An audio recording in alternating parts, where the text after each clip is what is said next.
Hey, what up, YouTube? Is this your boy, the Visionary? Welcome to another episode of Fireside Chat Preludes, bringing you the latest and current events that matter to me the most. 3 topics I want to talk about. The first topic is the dilemma of humanitarian intervention, coming straight from the article introduction. Syria's widening civil war and the growing toll on civilians has raised new debate over the international community's responsibility to mount a humanitarian intervention by outside forces by any sort. Such efforts seem overshadowed by the Libyan experience.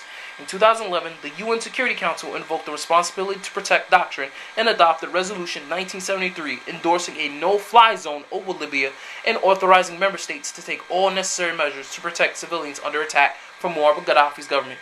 Western-led airstrikes ultimately ousted Gaddafi from power and prompted criticism from Security Council members like Russia that the R2P doctrine was cover for a regime change strategy.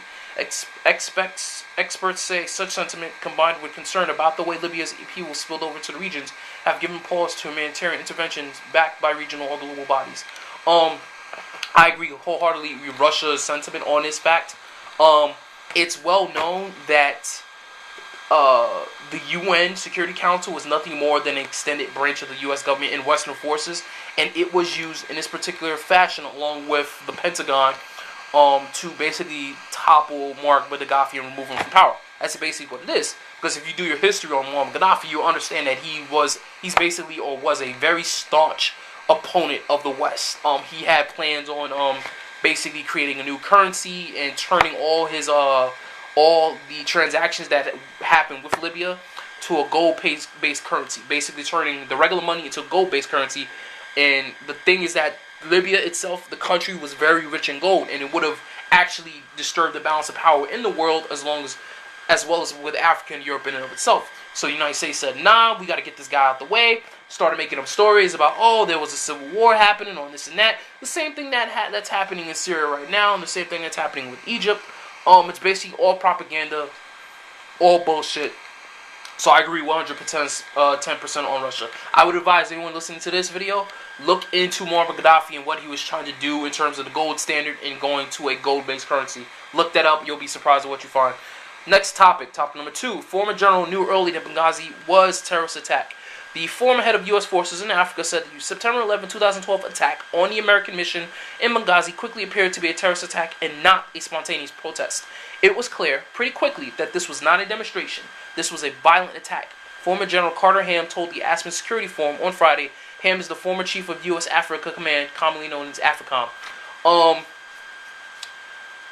Number 1, obviously, it was not a spontaneous protest that turned into a terrorist attack.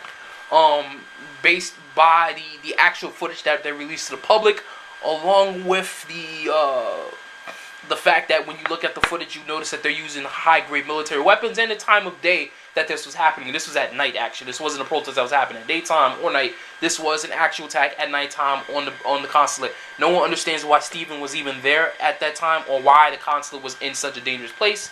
A lot of people have speculated that he was basically involved in a CIA black ops mission where he was trying to shuttle weapons and whatever from Libya, as well as freeing a lot of terrorists that Gaddafi had locked up. That's a lot of things people don't understand. Look into what Gaddafi was doing. He was actually keeping Al-Qaeda terrorists locked up. He was actually doing good in stopping terrorism, if you believe in the name, what terrorism was. He was actually stopping a lot of shit. But then once we once we got over there and toppled him, moved him from power, a lot of shit popped off. So a lot of people believe Stevens was involved in a CIA black ops operation to ship weapons and Al-Qaeda operatives from Libya into Syria to start the next civil war over there. Yada yada yada. It was revealed that this part of that was true, but they cannot find the actual link between the two to say, Stevens was seen here and he did this and he that. But they do reveal that yes, weapons and extra ammunition from the U.S. as well as stockpile from Gaddafi's supplies were used to be shipped to Syria in order to supply the rebels the rebels and militia over there to fight the civil war going on right now. I would just say pay attention to what the actual the administration talks about and find other sources, because then you'll realize a lot of what they say is bullshit. Look into the alternative media, because the alternative media tells you directly offhand. They give you the theory, they give you the proof, And they break the stories before the actual mainstream media does. And then you know what happens? A few days later, the mainstream media starts talking about the same exact shit that the alternative media talks about. So get into that when you get the chance to. It's very important.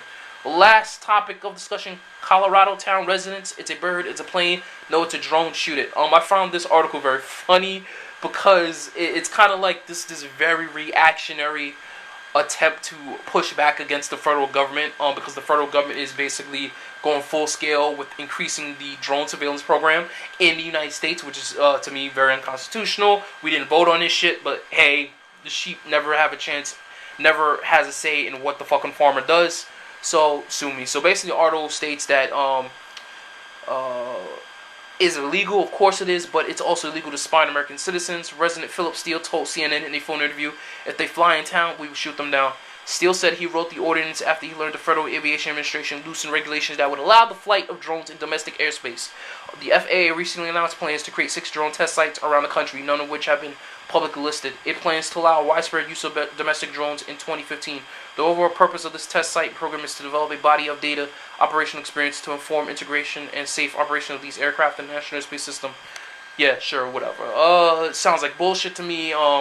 We do not need drones in the United States. We have regular, we have the Air Force that patrol the airspace of the United States. We do not need drones. Just get them shits out the fucking way. We didn't vote for it. Cut the shit out. I agree with whoever helped to pass ordinance within the town. I hope nothing comes of it. I hope nothing bad pops off. But the fact that when the George Dorner situation popped off, where he went around killing cops and a whole bunch of other people, and then they had to hunt him down and kill him themselves, and they did a drone test, I think that was the pilot for actually having drones in the United States and to test and see how well they were used. And I think that's how they tracked them down in the first place. In any event, stay tuned for further updates. Thank you for paying attention and listening. Peace.